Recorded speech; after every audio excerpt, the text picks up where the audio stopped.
Om Ajnanatimirandhasya Jnananjanishalaakaya Chakshurunmilitam Yena Tasmai Shri Gurave Namaha.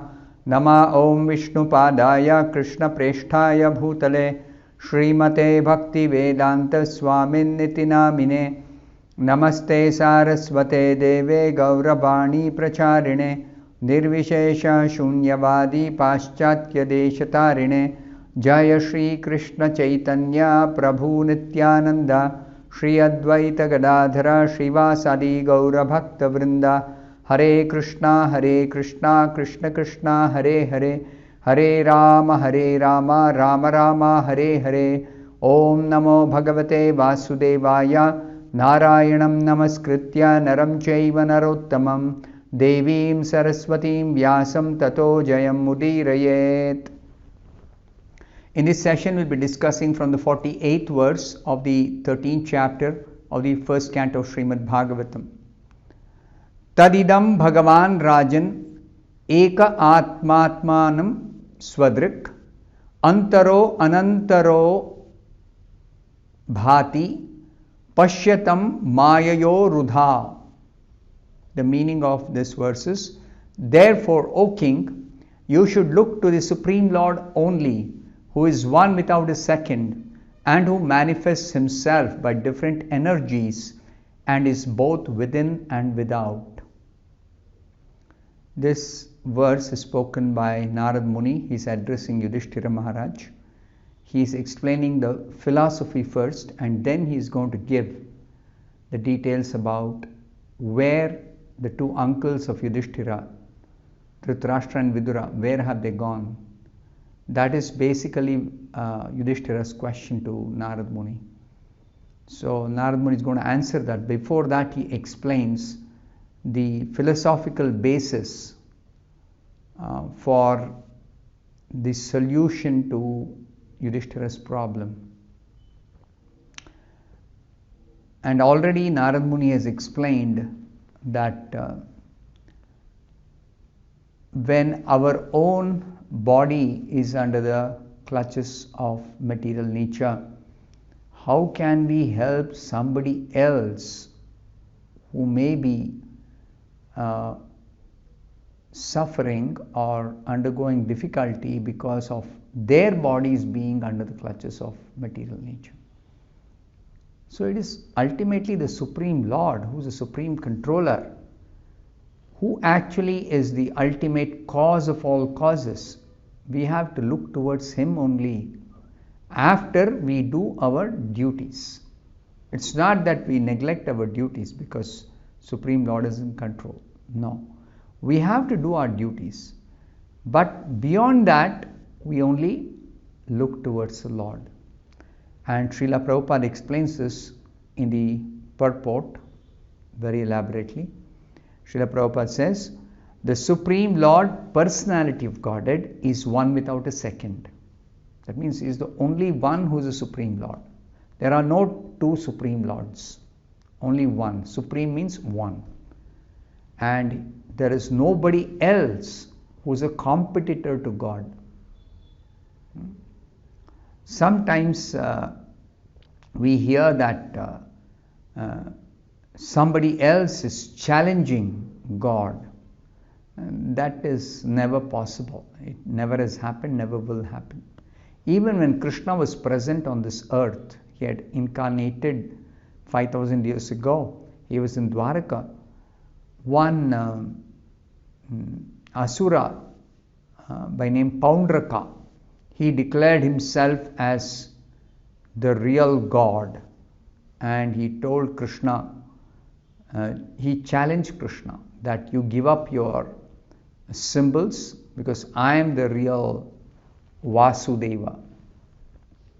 And Krishna actually, when he received that note from the messenger of this Paundraka, Paundraka was a king ruling a particular province, and this Paundraka declared himself to be God.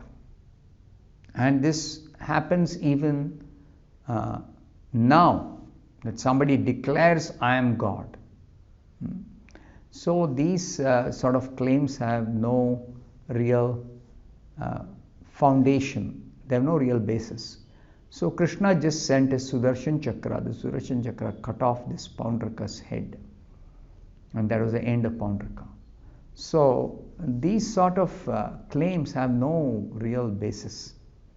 Therefore, it is very clearly said by Narada, authoritative statement, the Supreme Lord Personality of Godhead is one without a second.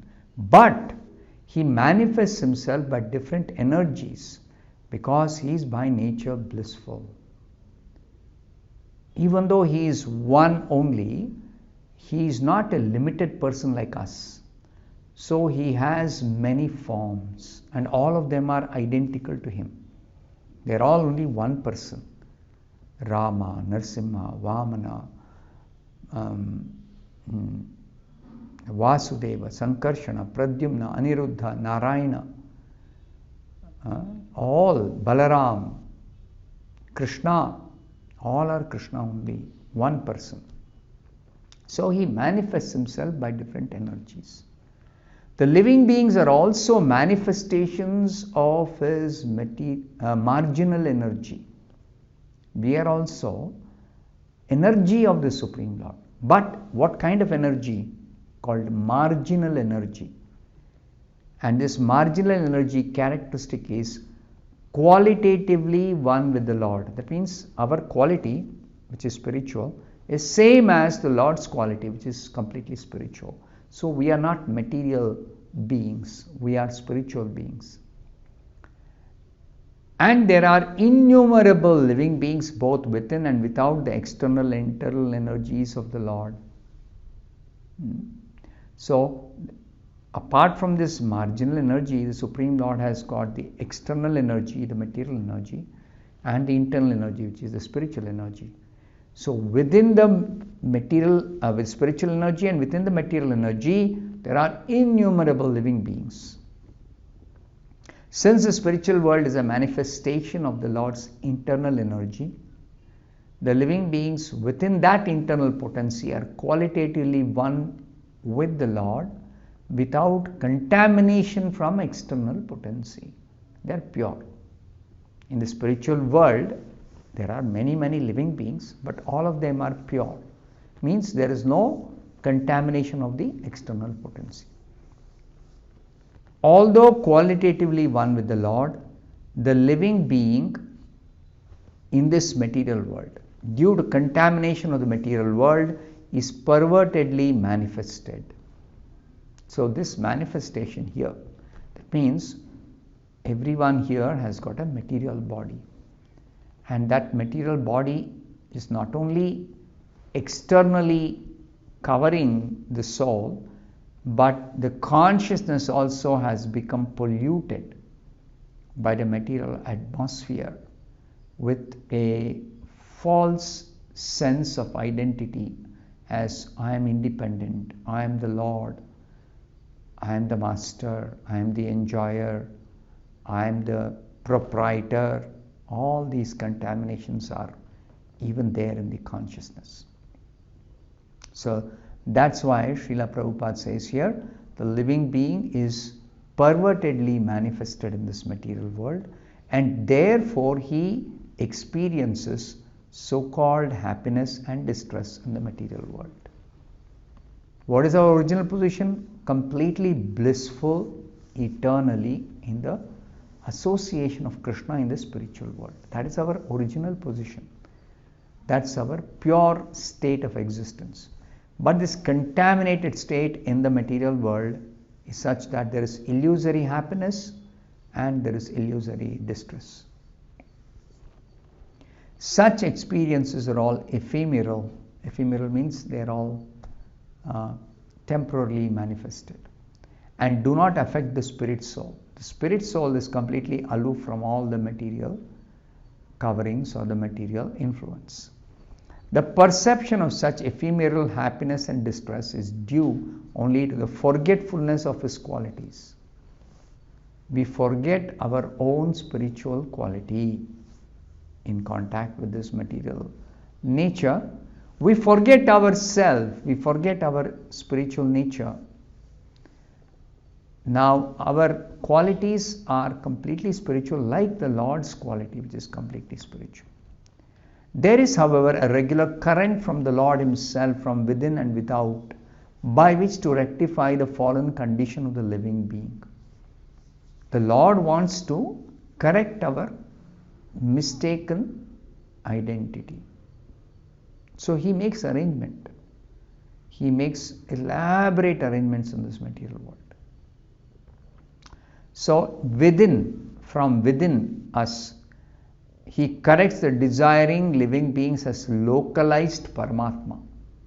That means Krishna has entered every living being's heart in this material world as Paramatma, Super Soul. And He corrects the desiring living being. He guides. Provided we take His guidance, we can be corrected, we can be saved, we can be delivered from this material existence. We can get out of this entanglement. It's possible. And from without, that means externally, He corrects by His manifestations. The spiritual master and the revealed scriptures, Guru and Shastra. One should look unto the Lord. One should not be disturbed by so-called manifestations of happiness and distress. Look towards the Lord. Internally look towards the Paramatma. And externally look towards the spiritual master and the scriptures. And don't be disturbed by so-called happiness and distress. If there is happiness also, there is no cause for jubilation. And if there is distress, there is no cause for lamentation. In either case, we have to go on with our spiritual life.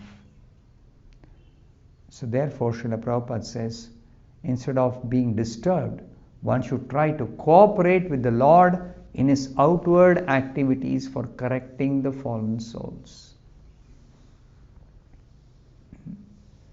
Outward activities. The Lord is making arrangement for correcting the fallen souls. By His order only one should become a spiritual master. Very clear. The Lord's order has to be there to become a spiritual master. Nobody can be a spiritual master without the order from the Supreme Lord. Explicit order from the Supreme Lord. And one should in this way cooperate with the Lord. Nobody can have an independent program of spiritual life. It has to be something which is given by the Lord, which is authorized by the Lord, which is ordered by the Lord.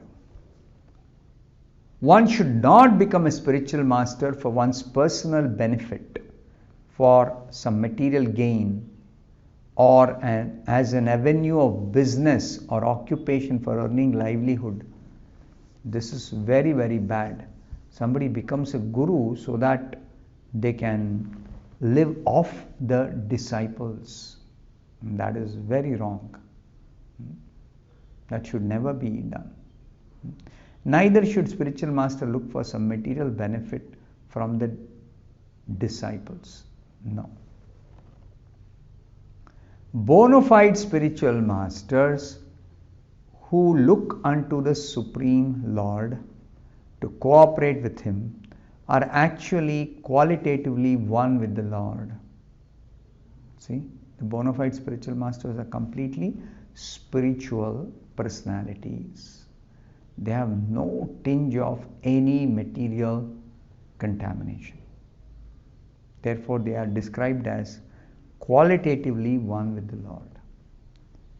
And the forgetful ones are perverted reflections only. The living beings who are forgetful of the Supreme Lord, they are not in their original state of existence. They are perverted reflections. Yudhishthira Maharaj is advised by Narada, therefore, not to be disturbed by the affairs of so-called happiness and distress, but to look only unto the Lord to execute the mission for which the Lord has descended. That was his prime duty. So this is Narada's instruction to Yudhishthira. I'll stop here. Thank you very much. Hare Krishna.